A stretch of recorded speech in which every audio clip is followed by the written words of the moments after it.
सुधांशु जी हो या फिर पीएम मोदी जी हो, अब ये अमित शाह या फिर बीजेपी पार्टी, ओवरऑल बड़ी कमाल, भी बड़े कमाल।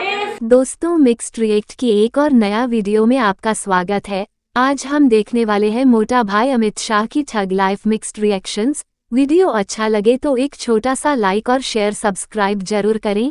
तो चलिए देखते हैं वीडियो। 370 में जब 370 बनी तभी सारे कांग्रेस के लीडर ज्यादातर देश की संविधान सभा में थे, इसको कोई डिस्प्यूट नहीं कर सकता। उसको टेम्पररी रखा गया। क्यों टेम्पररी रखा? परमानेंट कर देते तो हटाने का सवाल ही नहीं आता। हटाने का रास्ता 373 में डाला गया। क्यों डाला गया भाई? आपने ही डाला है, आपने ही कहा है। नेहरू जी ने संसद में कहा कि ये घिसते घिसते घिसते घिस जाएगी, तो हमने घिस डाली। खत्म, bye bye, tata, good bye, गया। एक आपसे पूछना, ये जो भय बनाया गया है एक तरह से कि अमित शाह आएंगे तो यूपी में दंगे होंगे, अमित शाह आएंगे, इसमें आपका बड़ा रोल है। मेरा कोई रोल नहीं है। आपका ही रोल है। मेरा सबसे बड़ा रोल आपका ही है। अरे बाप रे, ये तो धोती खोल रहा है। मैं आप खैर, आप एक बात तो स्वीकार कर लीजिए, आपका मैं बहुत बड़ा रोल स्वीकार है। नहीं करूंगा, पर ये जो भय लोगों में फैला गया, खास करके मुसलमानों में, कि अमित शाह ऐसे आएंगे तो कहीं ना कहीं दंगे करवाएंगे। देखिए भैया, मैं 12 महीने से यहाँ हूँ। मेरे आने के पहले 45 दंगे हुए थे, मेरे आने के बाद भी 45 दंगे हुए। दंगे कोई व्यक्ति नहीं करा सकता। सरकार अगर ठीक तरह से शासन करे तो दंगे नहीं होते। तो ये छवि कैसी बन गई है? मैंने कहा था वो आपका रोल है। If you think you are bad, I am your dad.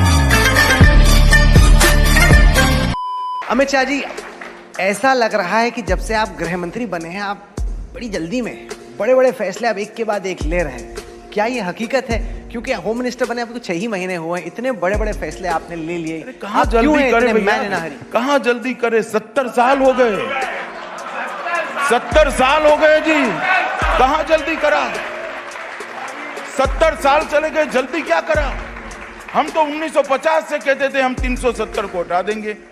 जब से मसला खड़ा हुआ कहते थे राम मंदिर वहीं बनना चाहिए। तब से कहते थे ट्रिपल तलाक नहीं होना चाहिए। तब से कहते थे कि सिटीजनशिप अमेंडमेंट एक्ट आना चाहिए। और तब से एनआरसी की भी बात कर रहे थे, जब से आसाम अकॉर्ड हुआ, कि भाई आसाम का मसला नहीं है, देश भर में स्प्रेड कर गए, पूरे देश का करना चाहिए। हम तो तब से कहते, कहां हमने जल्दबाजी की। और फॉर योर इंफॉर्मेशन, अभी कोई चुनाव नहीं।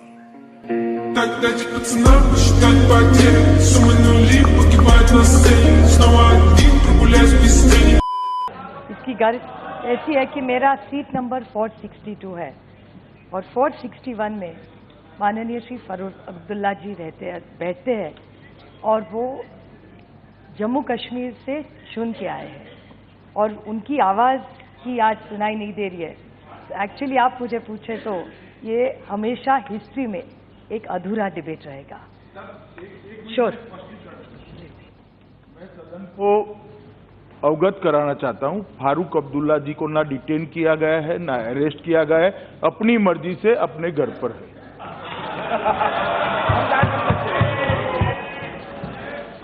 ठीक है, उनकी तबीयत ठीक नहीं है, फॉर द रिकॉर्ड। तबीयत मैं ठीक नहीं कर सकता, डॉक्टर कर सकता है। बहुत सारे सदस्य कह रहे फारूक साहब नहीं है, इसका दुख है, नहीं है। फारूक साहब है और अपने घर में है, स्वतंत्र है। वो यहाँ आना नहीं चाहते तो मैं जबरदस्ती नहीं ला सकता। ना हिरासत में है, ना नजरबंद है, ना कुछ है। फारूक साहब अपने घर में है और अच्छे से।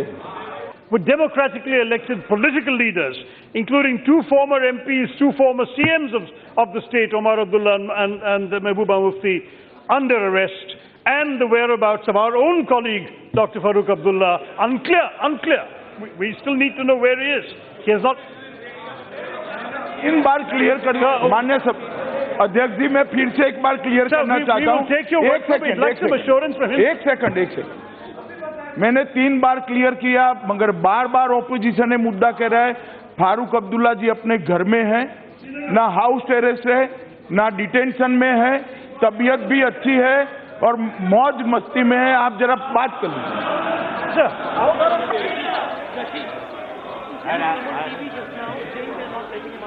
सर, उसने टेलीविजन पे कहा है कि उसे बाहर जाने को इजाजत नहीं दे रहे आप लोग। सर जाइए, सदन को अवगत करा दिया। मैं रिकॉर्ड पर स्पष्टता करता हूं, वो हाउस अरेस्ट में नहीं है, उनको नहीं आना है तो गन कनपट्टी पर रखकर बाहर नहीं ला सकते हम।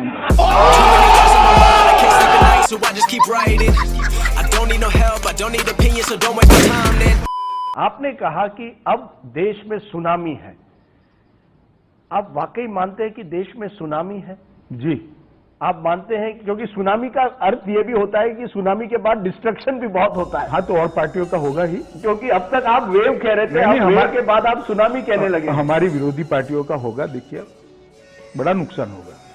इतना जो कॉन्फिडेंस मैं आपके आवाज में आज देख रहा हूँ, ये कहाँ से आपको आ रहा है? ये कॉन्फिडेंस पब्लिक में से आता है। हाँ, जेब में था चिल्लर, साथ वाले किल्लर, काम करे कांड वाले, लाइफ बेड़ा थ्रिलर। लेकिन वीडियोग्राफी से ये भी पता चलता है कि पुलिस ने लाठीचार्ज भी किया बहुत से ऐसे नहीं तो क्या कितनी बसें जली? आप इसका समर्थन करती है क्या कि स्टूडेंट्स ने बस चलाना चाहिए? कोई समर्थन नहीं हो सकता। तो फिर वायलेंस कैसे है? उपदेश से होगा? आपके कार्यक्रम देखकर बंद होगा? आप तो ज्यादा दिखाती हो वायलेंस को, पूरा टाइम्स नाउ भरा पड़ता है, कैसे वायलेंस बंद होगा? बताइए मुझे रास्ता। वायलेंस बंद भी करना है, कठोरता से कदम भी नहीं उठाने, और आपको वायलेंस का मार्केटिंग भी करना है, तो कैसे होगा बताइए?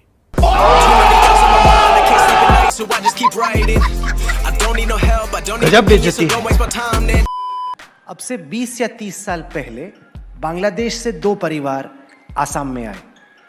एक बांग्लादेशी हिंदू परिवार था, एक बांग्लादेशी मुसलमान परिवार था। दोनों आए रोजगार की तलाश में, क्योंकि उस वक्त हिंदुस्तान में, मेरी कहानी में अंतर है भैया। रोजगार मैं बताता हूं, पहले आप सुन लो। रोजगार की तलाश में दोनों नहीं आ सकते। एक हिंदू जो है वो प्रताड़ना से भाग कर आता है। ये तो आप अज्यूम कर रहे हैं कि जो हिंदू फैमिली आई वहां से ढेर सारे हो रहा था, ढेर सारे कुछ का हो रहा होगा, कईयों का हो रहा होगा, लेकिन हर फैमिली का नहीं। ढेर जो जनसंख्या कम हुई है भाई, जो जनसंख्या कम हुई, यहां मुसलमानों की जनसंख्या बढ़ी, कम नहीं हुई भारत में। नहीं, वहां प्रताड़ना हो रही है, इसलिए उनकी जनसंख्या 30 से 7% और 23 से 3% हुई है। ऐसे सरलता से आप जंप मत करिए कंक्लूजन पर, ऐसा नहीं होता है। वास्तविकता यह है कि वहां पर प्रताड़ना हो रही है। मैं आपको ढेर सारे कैंपों में हो रही है, सही कह रहे हैं आप गृह मंत्री जी, इसमें कोई शक थोड़ी। लेकिन आप ये नहीं मान सकते कि हर हिंदू परिवार जो कह रहा है कि उसका उत्पीड़न हो रहा है वो सही है, क्योंकि जब उससे पहले पूछा गया उसने कहा हम तो यहीं पे रहने वाले, 71 से पहले आए। या तो उसने तब झूठ बोला या अब झूठ बोलेगा। अब वो कहेगा कि उत्पीड़न हो रहा है। आपका कहना बहुत सरल है, क्योंकि आप भारत में जन्मे हो। क्या बढ़िया था गुरु। एनआरसी है इस देश के नागरिकों का रजिस्टर बनाना। इस देश में कोई भी रह सकता है क्या? कौन से देश के नागरिकों का रजिस्टर नहीं है? दुनिया में सभी देश के नागरिकों का रजिस्टर है। तो ये आधार, ये वोटर कार्ड और ये जितने तमाम डॉक्यूमेंट होते हैं, ये क्या आपको अपने नागरिक का पहचान नहीं देते? ना जी, ये नहीं है। इससे नागरिकता तय नहीं होती है, और आधार से तो जरा भी नहीं तय।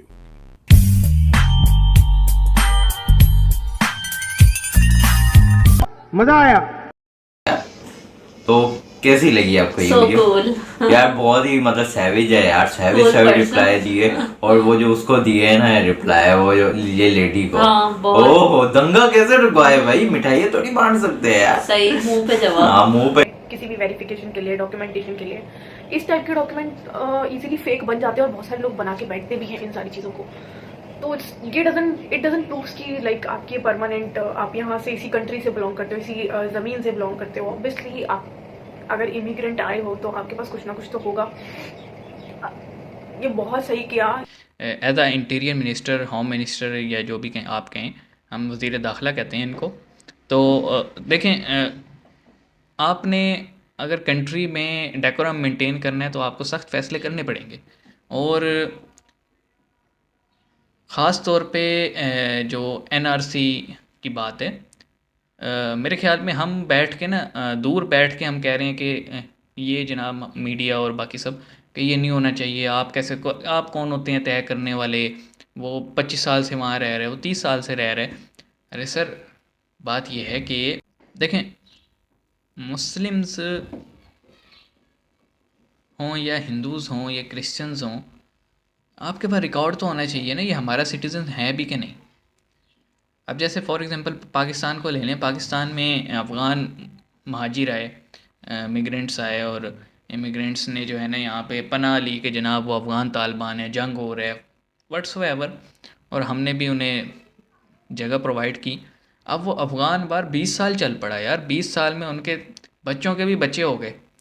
अब वो जो बच्चों के बच्चे या बच्चे पैदा हुए पाकिस्तान में, या उनके आगे बड़े होने के बाद, क्योंकि 20 साल की वो तो शादी भी जल्दी करते हैं, तो उनके जो आगे मतलब तीसरी नस्ल यहाँ पे आ गई। अब उन्होंने तो आज तक कभी देखा ही नहीं अफ़गानिस्तान को, तो क्या होगा एज ए रिज़ल्ट, क्या हुआ कि उन्होंने यहाँ पे जनाब नादरा में जाके अपने शनाख्ती कार्ड बनवा रखे हैं वो बेसिकली अफ़गान्स, लेकिन उन्होंने अपने शनाख्ती कार्ड बनवा लिए। अब कैसे पता लगेगा भाई कि ये जो पठान बैठा है ये पाकिस्तानी है या ये अफ़गानी है? तो बहुत टफ सिचुएशन है यहाँ पे। और हम